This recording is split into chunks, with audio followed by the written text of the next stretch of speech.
இருந்த ஒரு அடர்ந்த காட்டிற்குள் சென்று விட்டார்கள். அப்போது சற்று தொலைவில் ஒரு கரடி வந்து கொண்டிருப்பதை பார்த்தார்கள். இருவர் மனதிலும் பயம் பற்றி கொண்டது. டேய், கரடி வருதுடா, இப்ப என்னடா பண்றது? நாம 2 பேரும் ஒரு மரத்துல ஏறிக்கலாம். கரடிக்கு மரம் ஏற தெரியாது. ராமு சொன்னதை கேட்டு முருகன் பயந்தான். ராமு, எனக்கு மரம் ஏற தெரியாதேடா, இப்ப என்னடா பண்றது? ஆனால் ராமு காத்திருக்கவில்லை. முருகனை பற்றி கவலைப்படவில்லை. உடனே அங்கே இருந்த ஒரு மரத்தின் மீது ஏறிக்கொண்டான். கரடி வேகமாக நெருங்க ஆரம்பித்தது.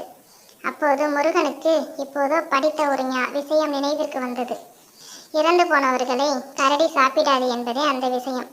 உடனே அங்கே படுத்துக்கொண்டு மூச்சை இழுத்து பிடித்துக்கொண்டு இறந்து போனது போல நடிக்க ஆரம்பித்தான். கரடி அவனை நெருங்கி முகர்ந்து பார்த்து கீழே கிடக்கும் முருகனை இறந்து போன மனிதன் என்று நினைத்து கொண்டு அங்கிருந்து சென்று விட்டது. இப்போது முருகன் எழுந்தான். ராமு மரத்திலிருந்து கீழே இறங்கி வந்தான். டேய் முருகா, கரடி உன் காதல் என்னமோ சொல்லிச்சு, என்னடா அது? அது ஒண்ணுமில்லடா, உன்ன மாதிரி ஆபத்து காலத்துல உதவாதவனை நண்பனா வச்சுக்காதேன்னு எனக்கு அறிவுரை சொல்லிச்சுடா. இதை கேட்ட ராமு வெக்கி தலை குனிந்தான்.